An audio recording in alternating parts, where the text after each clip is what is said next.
नमस्कार. Welcome back to Nikita's the next CAD series. तो मागे काही दिवसांसाठी व्हिडिओ अपलोड होत नव्हते.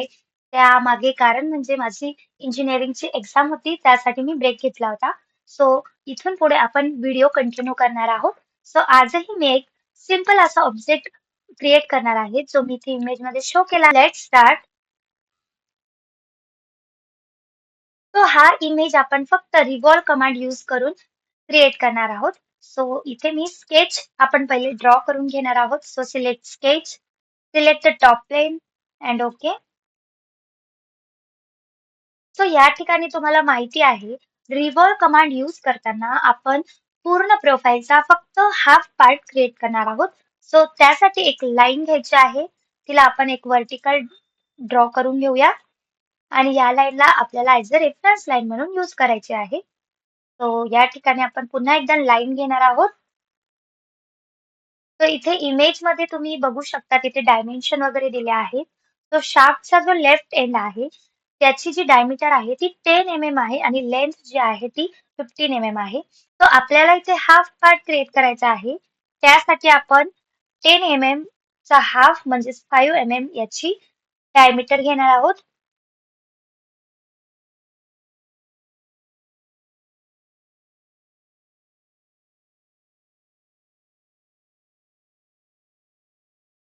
आणि 15 mm आपण याची लेंथ घेणार आहोत.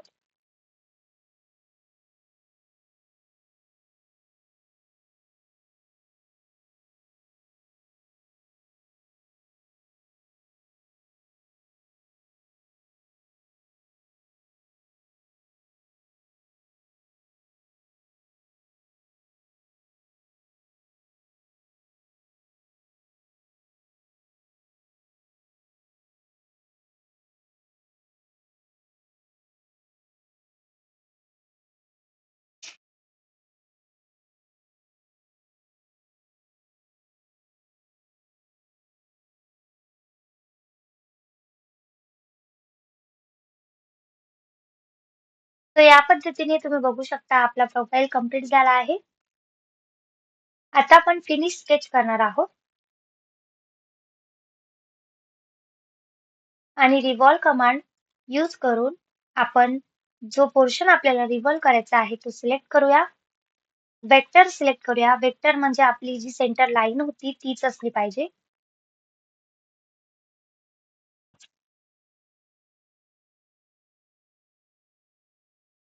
तो या ठिकाणी अप्लाय करायचा आहे. तुम्ही बघू शकता, या ठिकाणी आपला शाफ्ट जो आहे तो क्रिएट झाला आहे. So apply.